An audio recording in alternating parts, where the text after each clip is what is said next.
What's the creepiest, scariest thing you've seen, but no one believes you? Didn't see it but heard it. My friends and I got a cheap set of walkie-talkies from Walmart and were playing around with them in the middle of the day. There's a bit of silence as we're trying to figure out the volume, and out of nowhere there's a male voice saying "Mayday, Mayday, Mayday" that comes through all of our walkie-talkies, and it definitely sounds like it from one of those aircraft headsets. We try to answer back, but there's no response. I called non-emergency, but they said there weren't any reports of distressed aircraft or ships, and even if there were, they couldn't do anything about it.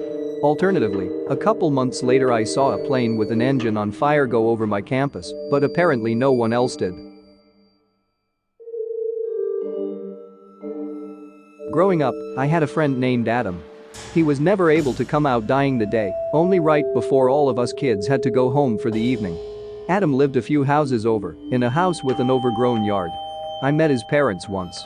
They were very strange, didn't smile, and obviously didn't want me there. I remember Adam telling me that he was sick, that's why he couldn't play that much. He was a small boy, pale with dark hair. Eventually, Adam stopped showing up altogether.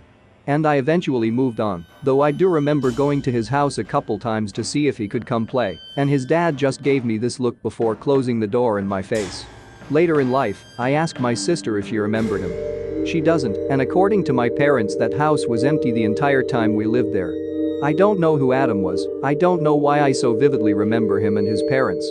As far as I can tell, he wasn't real, and yet I have perfect memories of him and his parents. When I was 7 or 8, I would have a reoccurring nightmare that one of my dolls came to life, played with me, and then would try to pull me into my closet with her. I'd follow her into the closet at first, but then she'd show me this little door at the back of the closet, and my heart would start to race. I don't know what it was about that door, but I knew something bad would happen if I went through it. I'd start to struggle and try to pull away, but the doll was too strong and would start pulling me through the door. At this point in the dream, I'd always wake up screaming. The worst part was I had night terrors, so sometimes I'd wake up standing next to my closet. Every night before bed, I'd make my parents make sure there wasn't a little door at the back of my closet. There never was. Anyway, I was talking to my mom the other day and this dream came up. I'm laughing about it and how ridiculously paranoid I was about dolls in that closet, but my mom gets really quiet. She tells me the creepy part of that dream wasn't the doll, it was the fact that there used to be a little door at the back of the closet, but when I was 1 year old, they remodeled the house and put a wall where the door used to be. There's no way I could have remembered that door, but years later, I kept dreaming about it. None of my friends believe this story, but I swear it's true. Alright, buckle in. My neighbor was dying of a heart condition about 6 years ago. He knew he was, so he was giving away his valuables to people he trusted with them. Neighbor gave me his tackle box. He loved to fish. I would see him come home from fishing every day, and he'd just sit on his porch and skin fish. I just put the tackle box in my closet and didn't really do anything with it since I don't fish. Anyways, soon after, he passed away in his home. Exactly a week after that, I woke up to the tackle box at the foot of my bed. Weird, but my stepdad likes to dick around, figured it was him, so I put it back. The next morning, I wake up, it's at the foot of my bed again. So, I asked my stepdad what the deal was, and he had no idea what I was talking about. To test this, I put the tackle box in a spot that he wouldn't find, nor would he attempt to get it. Under my bed, all the way in the back against the wall, and I put stuff in front of it to conceal it. Next morning, nothing. Okay, I guess it was him. Didn't give it much thought after that. 3 days pass, I wake up one morning and there it is, at the foot of my bed. Fuck. Now I'm starting to freak out. So I did what any rational person would and I went fishing with it. After I went fishing, I put the tackle box away, and it hasn't moved since then. It's still there. This happened to me last year and I fully understand why no one believed me because it sounds ridiculous. Every morning, I need to wake up at 5 a.m. to get the 5:30 bus to the train station to go to university. I had to be there by 8 a.m., but I like to get there half an hour early. To get to the bus stop, I have to walk down this bike path and under this bridge to get to this quiet backstreet road. There is fuck all light on the bike path. This street is dead quiet. The right side of the road is a continuation of the bike path, and the left is a normal footpath with a long green hedge. One morning, I was standing there waiting for a bus, and this old woman comes walking out from under the bridge. I didn't see her at first because, as I said, it was pitch black on the bike path. She crosses the road and walks up to me. She asked me if I knew where X road was. I turned to point in the direction of the road she was looking for. I turned back and she was gone. This old woman, who was walking at a snail's pace, disappeared within 3 seconds. About 8 years ago now, I was taking a drive out to Kansas from the East Coast. I was with a friend and we were going out to see her grandparents. Once we were about 2 hours from the grandparents' house, my friend starts outlining standard operating procedures of seeing things in and around her family's home. She seemed a bit panicky when going over everything, but I managed to calm her down. I'm skeptical of everything and assured her that the things she had seen when she was a small child were just manufactured in her imagination. She insisted that the entire family had seen these things with the exception of her grandparents. 2 hours later, we arrive in Kansas, and I'm ready to fall over because of the length of time the last leg of the trip took. We are welcomed and grandmother takes me to a back bedroom, and just as she about to close the door, she stops, says maybe you shouldn't stay in this room, and escorts me to another room. Okay, that was a little strange, but whatever, I'm tired. Fast forward to night number 2 at the grandparents' home.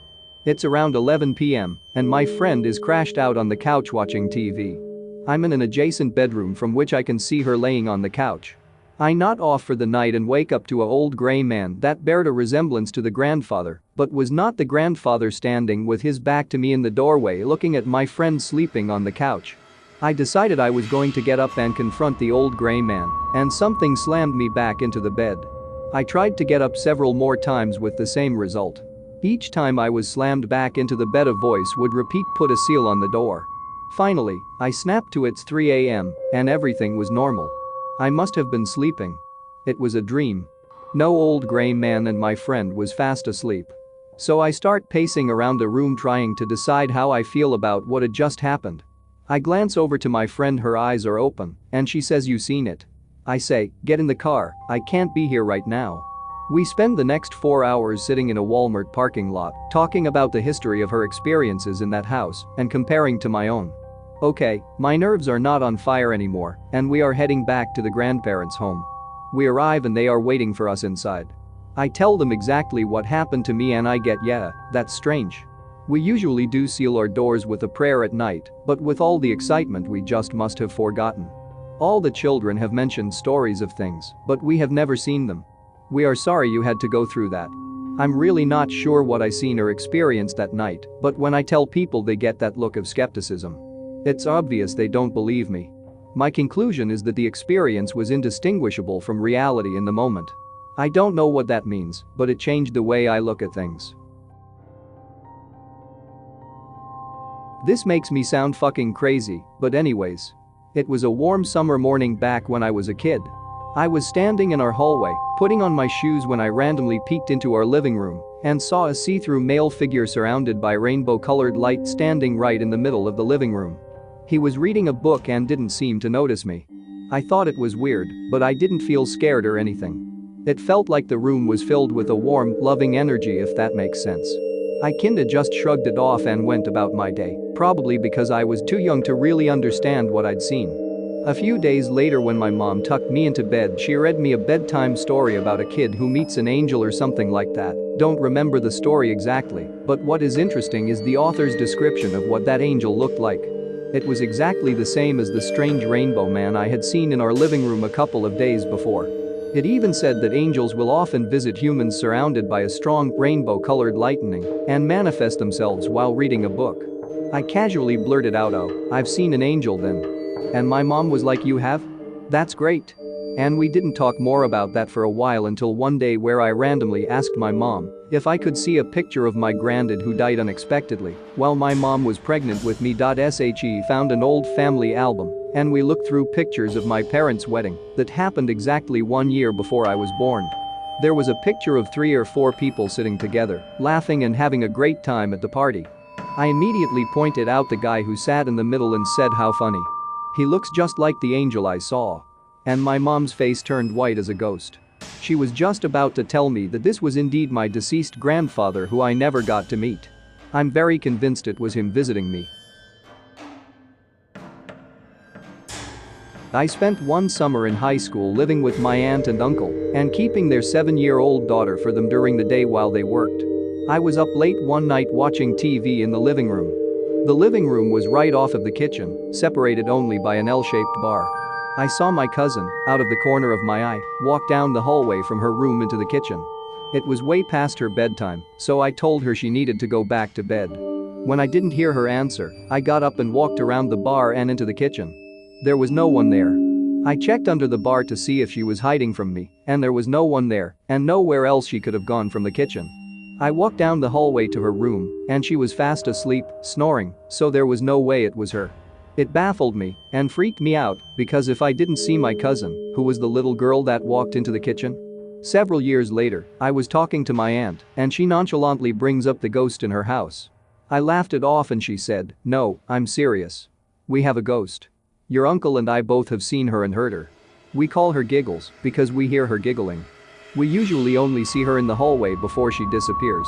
All of a sudden, I remembered the disappearing girl in the kitchen. I asked her what her ghost looked like. She said she had blonde hair with braids and wore a white dress. My cousin is blonde. On the night in question, I thought I'd seen my cousin in a nightgown walk down the hallway, but apparently it was the ghost that resides in my aunt's house. Thanks for watching. If you liked what you saw, please subscribe and like.